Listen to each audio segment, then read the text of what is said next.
Putrangamma versus MS Ranganna, 1968। Appellants और respondent 4 daughters हैं और legal representatives भी हैं सवॉय रंगन्ना के। सवॉय रंगन्ना plaintiff होते हैं ओरिजिनल सूट के। सूट फाइल किया था डिसीज्ड प्लेंटिफ ने पार्टीशन के लिए, ताकि उन्हें अपना शेयर मिल जाए प्रॉपर्टी में से और वो उसकी सेपरेट पोजेशन ले सकें। रिस्पोंडेंट 1 प्लेंटिफ के भाई के सन है। प्लेंटिफ का केस ये है कि वो डिफेंडेंट के साथ रहते थे as a Hindu joint family और प्लेंटिफ फैमिली के कर्ता भी थे। प्लेंटिफ का कोई मेल इशू नहीं है, पर उनकी 4 डॉटर्स हैं, चिकरंगम्मा, पुत्रंगम्मा, रंगाथयम्मा और चिन्नाथयम्मा। पहली जो डॉटर्स हैं वो दोनों ही विडो हैं और जो 4th डॉटर है चिन्नाथयम्मा वो अपने हस्बैंड के साथ रहती है। सिर्फ चिन्नाथयम्मा को छोड़कर जो बाकी की डॉटर्स हैं वो हिंदू जॉइंट फैमिली के साथ ही रह रही थी। प्लेंटिफ बहुत बीमार पड़ते हैं और उनको एक नर्सिंग होम में ट्रीटमेंट के लिए एडमिट किया जाता है। अब प्लेंटिफ सवॉय रंगन्ना अपनी डॉटर्स की प्रॉपर्टी के इंटरेस्ट्स को लेकर एक नोटिस इशू करते हैं और डिफेंडेंट्स को ये बताते हैं कि वो चाहते हैं कि वो हिंदू जॉइंट फैमिली से सेपरेट हो जाएं और पार्टीशन हो जाए इस फैमिली का। नोटिसेस जब रजिस्टर हो जाते हैं पोस्ट ऑफिस के साथ, तब जो फैमिली के वेल विशर्स होते हैं वो इंटरवीन करते हैं ताकि कुछ सेटलमेंट की जा सके प्लेंटिफ्स और डिफेंडेंट्स के बीच में। इसके बाद प्लेंटिफ पोस्ट ऑफिस को बताते हैं कि वो अपने रजिस्टर्ड नोटिसेस को वापस लेना चाहते हैं, पर क्योंकि कोई भी सलाह नहीं बन पाती, कोई भी अग्रीमेंट ड्रॉ नहीं हो पाता दोनों पार्टीज के बीच में, तो प्लेंटिफ एक सूट फाइल करते हैं पार्टीशन के लिए ताकि उन्हें अपना हिस्सा जॉइंट फैमिली प्रॉपर्टी में से मिल सके। रिस्पोंडेंट 1 ये बोल रहे हैं कि कोई भी पार्टीशन नहीं हुआ था फैमिली के बीच में, ना तो नोटिसेस की वजह से ना ही इस सूट के इंस्टीट्यूट करने की वजह से। रिस्पोंडेंट 1 ये भी कहते हैं कि सवॉय रंगन्ना 85 ईयर ओल्ड थे और उनकी हेल्थ बहुत ही ज्यादा वीक थी और उन्हें ये समझ नहीं थी कि प्लेंट में कंटेंट्स क्या हैं और वो किस चीज पे अपने सिग्नेचर या थंब इम्प्रेशन दे रहे हैं। रिस्पोंडेंट 1 ने ये भी असर्ट किया कि जो नोटिस थे उसका कोई कम्युनिकेशन नहीं हुआ, क्योंकि प्लेंटिफ ने खुद ही वो नोटिसेस पोस्ट ऑफिस से वापस ले लिए थे। ये भी कंटेंशन दी गई कि पार्टीशन कभी भी नहीं हुआ था और प्लेंटिफ की डेथ के टाइम पे फैमिली जॉइंट ही थी, इसलिए अपेलेंट्स जो है प्रेजेंट केस में प्लेंटिफ के लीगल रिप्रेजेंटेटिव्स के तौर पे डिक्री ऑफ पार्टीशन नहीं मांग सकते। ट्रायल कोर्ट ने माना कि सवॉय रंगन्ना डिसीज्ड नहीं थे जब प्लेंट प्रेजेंट की गई थी और ट्रायल कोर्ट ने ये होल्ड किया कि जो नोटिसेस थे वो बहुत साफ और स्पष्ट तरीके से सवॉय रंगन्ना की इंटेंशन टू सेपरेट डिक्लेयर कर रहे थे और ट्रायल कोर्ट ने ये भी माना कि सफिशिएंट कम्युनिकेशन भी मौजूद था, क्योंकि रिस्पोंडेंट 1 को और बाकी के फैमिली मेंबर्स को ये पता था कि प्लेंटिफ सेपरेट होना चाहते हैं। ट्रायल कोर्ट का ये भी ओपिनियन था कि नोटिसेस जब इशू हुए और प्लेंट जब एग्जीक्यूट की गई, तब plaintiff sound state of mind में थे और उन्हें पता था कि उनके एक्शंस के क्या कॉन्सिक्वेंसेस हो सकते हैं।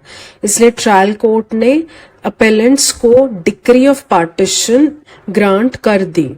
इसके बाद रिस्पोंडेंट 1 मैसूर हाई कोर्ट में अपील करते हैं, जिसके बाद ट्रायल कोर्ट ने जो डिक्री पास करी थी वो हाई कोर्ट रिवर्स कर देता है। और अब प्रेजेंट केस में ये सवाल है कि जब सवॉय रंगन्ना डिसीज होते हैं उस समय वो डिवाइडेड थे या फिर वो हिंदू फैमिली के ही पार्ट थे।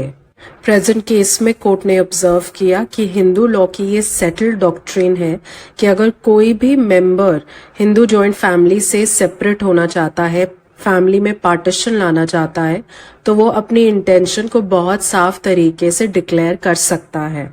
जॉइंट फैमिली का स्टेटस खत्म करने के लिए, डिसरप्ट करने के लिए ये जरूरी नहीं है कि सारे को पार्टनर्स के साथ एक अग्रीमेंट में आया जाए, उनसे सहमति बनाई जाए।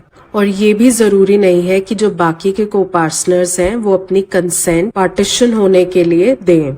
शटलर अपनी ट्रांसलेशन में ये बताते हैं कि मिताक्षरा में विज्ञानेश्वरा ये कह रहे हैं कि अगर मदर की कैपेसिटी है चाइल्ड बेयरिंग की और फादर भी पार्टीशन नहीं चाहते, तो सन पार्टीशन के लिए बोल सकता है ग्रैंडफादर की वेल्थ में, और ये पार्टीशन होके रहेगा। सरस्वती विलास प्लासिटम 28 में ये बोला कि पार्टीशन करने के लिए सिर्फ डिटर्मिनेशन होना जरूरी है, स्पीच या एक्सप्लेनेशन की जरूरत नहीं है। हेत्र मिश्र का वीर मित्रयोध ये कह रहा है कि फादर की लाइफ टाइम में पार्टीशन हुआ या फादर की डेथ के बाद पार्टीशन हुआ, दोनों में ही कोई फर्क नहीं है। पार्टीशन सन की मर्जी से भी हो सकता है और पार्टीशन एक सिंगल को पार्टनर की मर्जी से भी हो सकता है। नीलकंठ भट्ट का व्यवहार मयूख में भी ये बोला गया कि अगर किसी जॉइंट फैमिली के पास प्रॉपर्टी नहीं है, तब भी जॉइंट फैमिली का स्टेटस खत्म हो जाएगा जैसे ही पार्टीशन की डिक्लेरेशन की जाएगी। ऐसा इसलिए होगा क्योंकि सिवरांस या सेपरेशन या स्टेटस का खत्म होना एक स्टेट ऑफ माइंड है और डिक्लेरेशन उस मेंटल स्टेट को बताता है। बुद्धि विशेष मतलब मन की एक खास तरीके की स्थिति स्टेटस को खत्म करने का काम करता है, और डिक्लेरेशन को कहा जाता है अभिव्यंजिका, और माना गया कि डिक्लेरेशन किस तरीके से की जाए वो हमेशा डिपेंड करेगा सर्कमस्टांसेस पे। पार्टीशन के लिए इन दोनों शब्दों पे खास एम्फेसिस दिया गया, बुद्धि विशेष और अभिव्यंजिका, मतलब मेंटल इंटेंशन और डिक्लेरेशन दोनों ही होनी चाहिए पार्टीशन को इफेक्ट में लाने के लिए। सूरज नरेन वर्सेस इकबाल नरेन में ये होल्ड हुआ कि पार्टीशन तब होगा, तब माना जाएगा जब एक फैमिली मेंबर अपनी इंटेंशन साफ तरीके से बिना किसी कंफ्यूजन के दूसरों को इंडिकेट कर दे या कम्युनिकेट कर दे।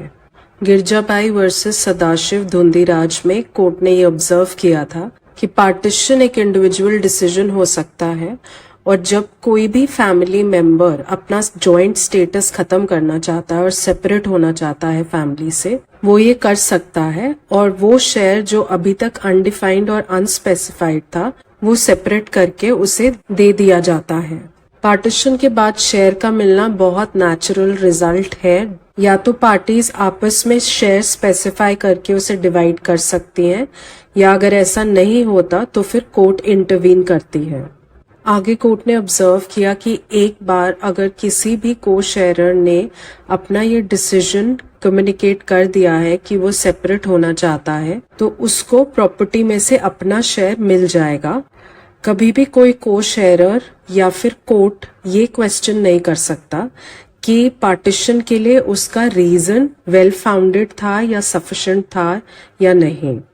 कोर्ट सिर्फ उसके राइट को प्रोटेक्ट कर सकता है, उसको इफेक्ट दे सकता है, और उसका जो हिस्सा बनता है सेपरेशन के बाद वो उसको अलॉट कराने में मदद कर सकता है।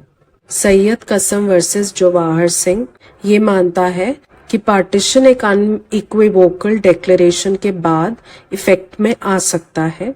इसके लिए जरूरी नहीं है कि एक्चुअल डिवीजन प्रॉपर्टी का किया जाए।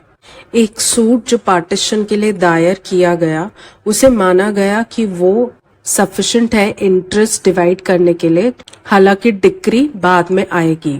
राघवम्मा वर्सेस चैनचम्मा में माना गया कि कोई भी फैमिली मेंबर अगर सेपरेट होना चाहता है तो उसे अपनी इंटेंशन कम्युनिकेट करनी पड़ेगी उन फैमिली मेंबर्स को जिनसे वो सेपरेट होना चाहता है। वो कैसे कम्युनिकेट करेगा ये वेरी कर सकता है हर केस में, पर्टिकुलर सर्कमस्टांसेस को ध्यान में रखते हुए। और डिक्लेरेशन तब इफेक्टिव मानी जाएगी जब वो कम्युनिकेट की जाएगी उस इंसान को या उन लोगों को जो पार्टीशन से अफेक्ट हो सकते हैं।